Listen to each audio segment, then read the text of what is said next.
Good morning, students. This is Digvijay Singh.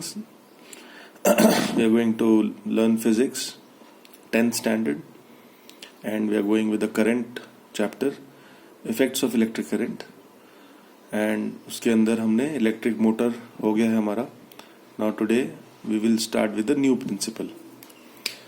तो आज जो हम टॉपिक पढ़ने वाले हैं उसका नाम है electromagnetic induction. Electromagnetic induction.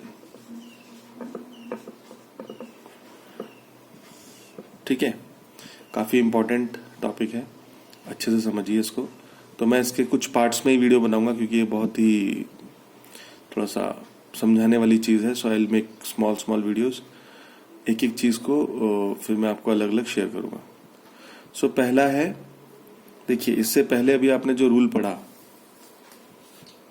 Electric motor के लिए, उसमें कैसा था, मेरे पास करंट था और मेरे पास मैग्नेटिक फील्ड था. करेक्ट, मेरे पास करंट था और मेरे पास मैग्नेटिक फील्ड था, और इन दोनों की वजह से मुझे क्या मिला, डायरेक्शन ऑफ फोर्स. एक मैकेनिकल फोर्स मिली थी. ये वायर हिलता था या तो ऊपर की तरफ या तो नीचे की तरफ, क्योंकि मैग्नेटिक फील्ड इस तरफ था, करंट इस तरफ था, तो थर्ड डायरेक्शन में जो पर्पेंडिकुलर डायरेक्शन थी उसमें हिलेगा, एक्स वाई जेड. ये आपने अभी जस्ट इलेक्ट्रिक मोटर के प्रिंसिपल का वर्किंग पढ़ा. तो साइंटिस्ट लोगों ने दिमाग लगाया कि अगर मेरे पास करंट है और मैग्नेटिक फील्ड है, मेरे पास करंट है और मैग्नेटिक फील्ड है, तो उससे मुझे फोर्स मिल रही है, मतलब मैकेनिकल एनर्जी, कुछ मूवमेंट हो रहा है. तो क्या इसका उल्टा भी पॉसिबल है, मतलब मेरे पास कुछ मैग्नेटिक फील्ड रहेगी और मेरे पास कुछ फोर्स रहेगी, मैं कुछ मैकेनिकल तरीके से इस चीज को कुछ फोर्स करूंगा, ऊपर नीचे ऊपर नीचे ऊपर नीचे, तो क्या इसमें करंट पैदा हो सकता है. प्रश्न ये था कि मेरे पास मैग्नेटिक फील्ड हो और मैकेनिकल फोर्स हो, या मैं एक डायरेक्शन दूं उसको, तो क्या इसकी वजह से करंट पैदा हो सकता है. क्योंकि इन दोनों की वजह से फोर्स आ गया, तो क्या फोर्स और मैकेनिकल फील्ड की वजह से करंट आ सकता है. तो ये ही है पूरा कॉन्सेप्ट इलेक्ट्रोमैग्नेटिक इंडक्शन का. और आपने गेस कर ही लिया होगा, इसका आंसर है यस, हो सकता है, पॉसिबल है, बट कुछ कंडीशंस है. कुछ एक पैरामीटर जब फुलफिल होगा तभी हो सकता है. तो आइए देखते हैं इलेक्ट्रोमैग्नेटिक इंडक्शन. तो आपको अगर सिंपल भाषा में मैं बोलूं, मैं आपको पहले डेफिनेशन ही बोल देता हूं. If a conductor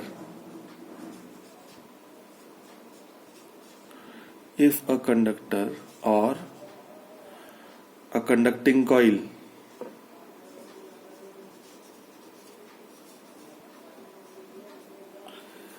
is placed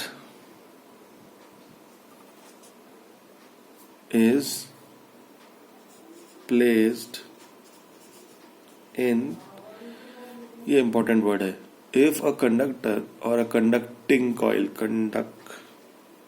ये आपको समझ में आ रहा है, शॉर्टकट में लिखा है, conducting coil is placed in changing magnetic field. Changing magnetic field, then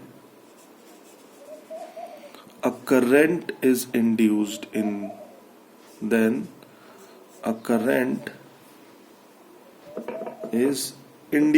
ये एक अलग इंपॉर्टेंट वर्ड है, ये इसको भी आपको समझना और ध्यान देना पड़ेगा. then a current is induced in the conductor और दी कंडक्टिंग कॉइल. तो अगर मैं आपको इसे हिंदी में समझाऊं क्या लिखा है, अगर कोई एक कंडक्टर, या हम लोग जो पढ़ चुके हैं सोलोनॉइड कॉइल, उसको अगर मैं मैग्नेटिक फील्ड चेंज हो रहा है ऐसी जगह पे रखूं, if I will place it in such a place जहां पे मैग्नेटिक फ्लक्स चेंज हो रहा है, मैग्नेटिक फील्ड चेंज हो रहा है बार बार, उस जगह पे अगर मैं उस कंडक्टर को, इस कॉइल को रखूं, तो उसके अंदर एक करंट इंड्यूस हो जाता है। अब इंड्यूस हो जाता है का मीनिंग आप और एक समझिए।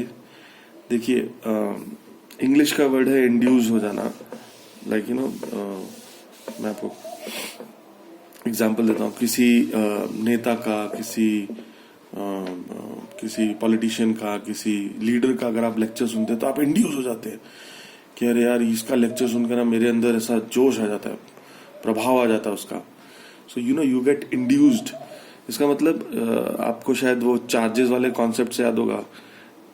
इलेक्ट्रोस्टैटिक चार्जेस में एक था, तो उसमें एक है इलेक्ट्रोस्टैटिक इंडक्शन।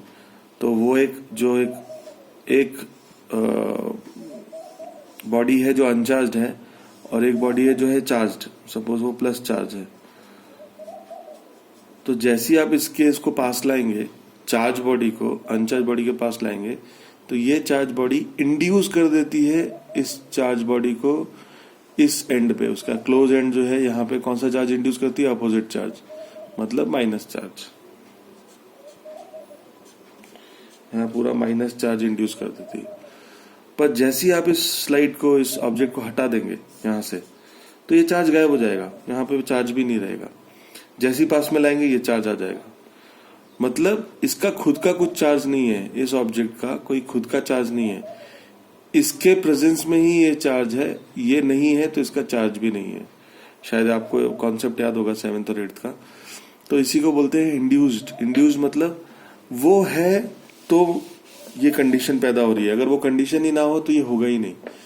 तो मतलब अपने आप से नहीं है उसके अंदर करंट, वो हो रहा है, वो पैदा हो रहा है किसी के प्रेजेंस से, किसी के इन्फ्लुएंस से वो इंड्यूस हो रहा है। तो वैसे ही जब मैग्नेटिक फील्ड चेंज होता है तो करंट इंड्यूस हो जाता है। तो अभी इस लॉजिक को आप ऐसे समझिए।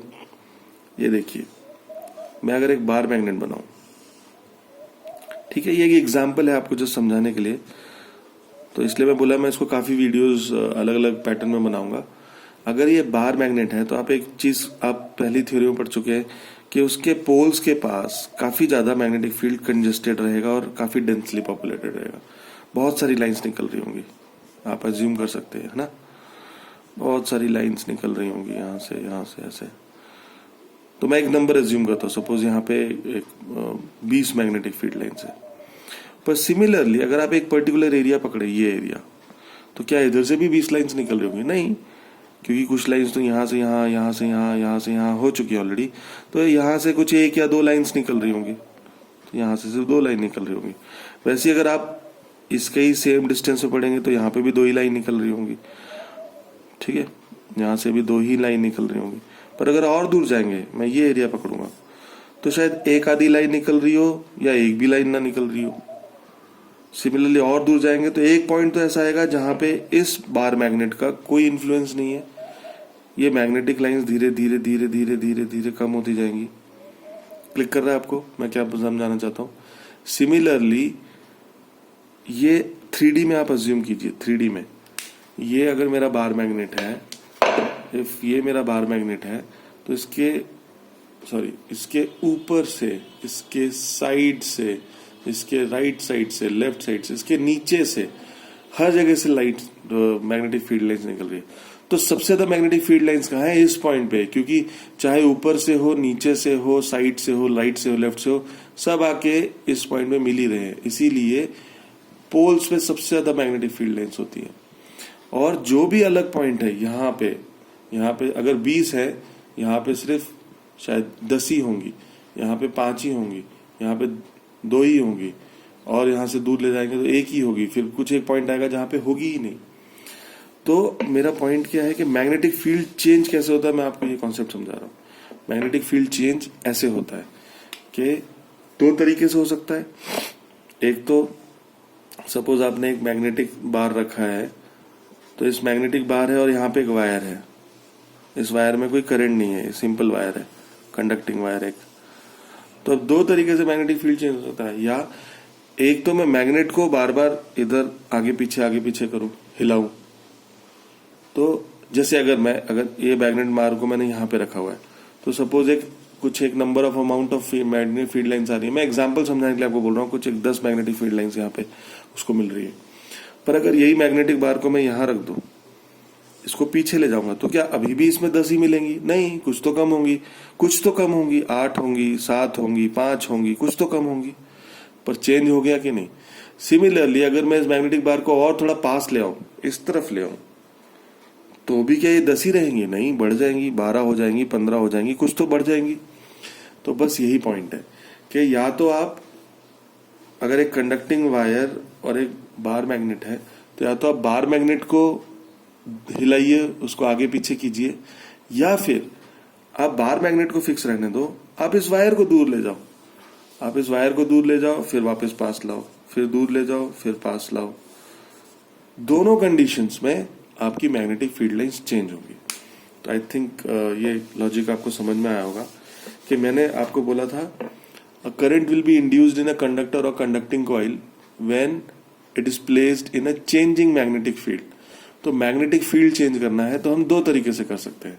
पहला, या तो आप बार मैग्नेट को या जो भी मैग्नेटिक फील्ड बनाने वाला इंस्ट्रूमेंट है या जो भी जिससे भी हम मैग्नेटिक फील्ड जनरेट कर रहे हैं उसको आप दूर पास कीजिए, या दूसरा सिंपल भाषा में कि आप बार मैग्नेट को फिक्स कर दो या मैग्नेटिक फील्ड को फिक्स कर दो और उस ऑब्जेक्ट को आप पास दूर करो। तो ये लॉजिक से आपको समझना पड़ेगा कि ऐसा करने से, मतलब यही एक्सपेरिमेंट वापस, ये मैग्नेटिक बार कुछ भी हिलाइए, चाहे आप वायर हिलाइए चाहे बार हिलाइए, कुछ भी होने से इस वायर में करंट जनरेट हो जाएगा, इस वायर में करंट जनरेट हो जाएगा। जी हाँ, तो यही जो प्रोसेस है इसको बोलते हैं इलेक्ट्रोमैग्नेटिक इंडक्शन के एक बार बार डायरेक्शन चेंज करने से और मैग्नेटिक फील्ड बार बार चेंज होने की वजह से जो कंडक्टर है उसके अंदर एक करंट पैदा हो जाता है। इसी कॉन्सेप्ट को हम बोलते हैं इलेक्ट्रोमैग्नेटिक इंडक्शन। अब इसी के ऊपर कुछ एक्सपेरिमेंट्स हैं और इसी को और एक हायर वर्जन बताया गया है इसका, तो वो ही जाके फैराडे लॉ भी वही बनता है। तो वो मैं आपको नया वीडियो बनाऊंगा क्योंकि ये ऑलरेडी 12 मिनट का हो चुका है। So will post that video. तो आज के लिए आप इतना ही समझिए। पहले definition, what is electromagnetic induction. What is electromagnetic induction? So whenever a conductor or a conducting coil is placed in a changing magnetic field, a current is induced in it. यही है हमारा आज का topic. So thank you very much. धन्यवाद।